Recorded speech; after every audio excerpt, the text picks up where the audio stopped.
Season 2 of The Acolyte is in trouble, everybody. That's right, it's in big, big trouble. So much trouble that the showrunner's actually talking about it. Don't believe me? Well, we're about to cover the story. But first, a real quick reminder. That's right. Head on over to beachpunk.us, get all of your amazing summer gear, winter gear, doesn't matter what time of year, we've got all the gear that can cover you.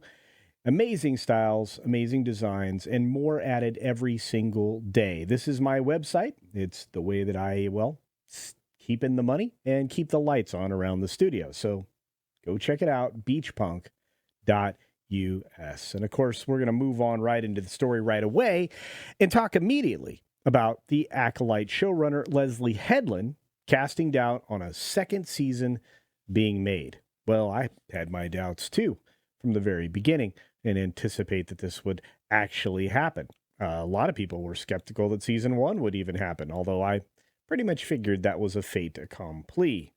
Of course, this story is coming out of That Park Place, as I mentioned, John F. Trent writing, and, just broke today. Leslye Headland, the showrunner for The Acolyte, recently cast doubt on the idea that the show will get greenlit for a second season. Again, have you seen anything in this show? If you've watched it, have you seen anything in this show that would merit a second season? I have not, and I've been forced to watch all 5 of these episodes now, and so far it doesn't get any better. There are 3 episodes left. Do you think somehow this show will turn it around? It managed to inch up to 14% on Rotten Tomatoes, but I don't think it's going to jump up much higher than that. Quick reminder, folks, hit that thumbs up button down below and double check to make sure you're subscribed, because if you're not, you should be. 25K is right around the corner, and I intend to do a very special Hobo Gandalf live stream when that occurs. Anyway, moving on.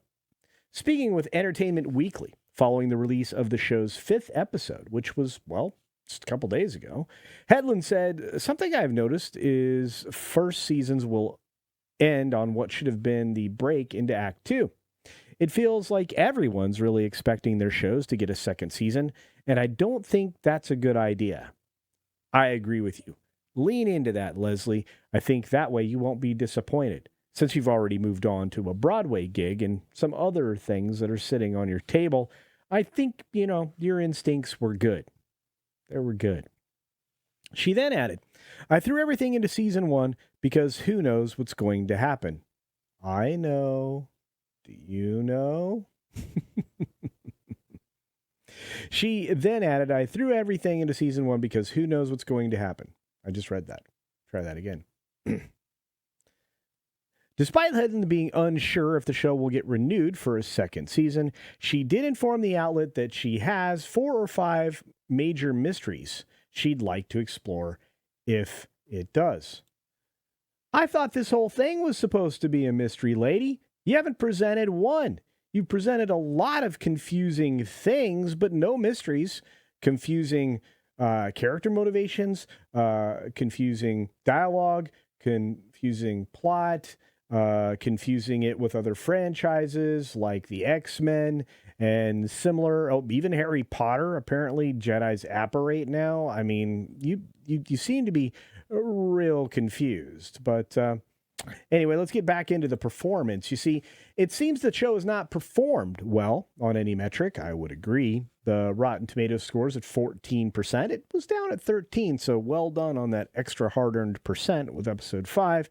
This is the lowest of any Star Wars on film or television. That's saying a lot. I've seen the holiday special. I saw it live when I was a youngster. Not many people did. Moving on, it fares slightly better on IMDb. It's 3.3 out of 10 rating. However, the unweighted mean is 2.9, which means that they're trying to adjust for what they think is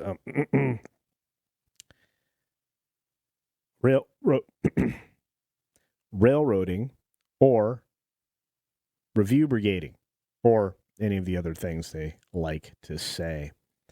Not only are the audience scores and user reviews in the dumpster, but the show's viewership is poor as well. No kidding. Walt Disney officially revealed that the show's first 2 episodes only garnered 11.1 million global views in the first 5 days of streaming on Disney+. Ladies and gentlemen, that's not a big percentage of their overall subscriber base. If you do the math, I think it sits around 3.5% of the total subscriber base. That's kind of, the audience that they've always kind of been aiming everything at. If you're only aiming your stuff at 3.5% of your audience, you're going to fail. It's just a matter of when. Now, given that the Walt Disney Company calculates a view by the total stream time divided by runtime, the global minutes viewed only comes to 820 million minutes. That's 9 million minutes less than Ahsoka's minutes watched, which is a metric that's reported by Nielsen. And it's true. So the big kicker is that Nielsen only tracks in the United States. Uh-oh. That means Ahsoka's U.S. viewership was bigger than the Acolyte's entire global viewership. This is not good. Season 2. Yeah, I'd say you're canceled. You can see the chart right here. It's got all the numbers broken down as you see here, and it comes in at number 9. 210 millions. It had a slight bump in the next week. Minutes watched increased to 350.5 million. However, that was still far below Ahsoka's 487 million minutes watched with its third episode debuted.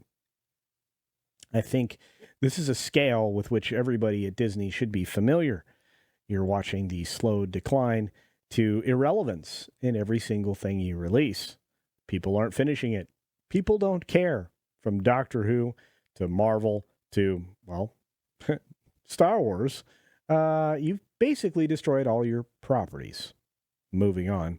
So by its third week, the debut for episode 4, the minutes watched significantly regressed to 262 million minutes watched, putting it in 7th place, but for lack of any real competition.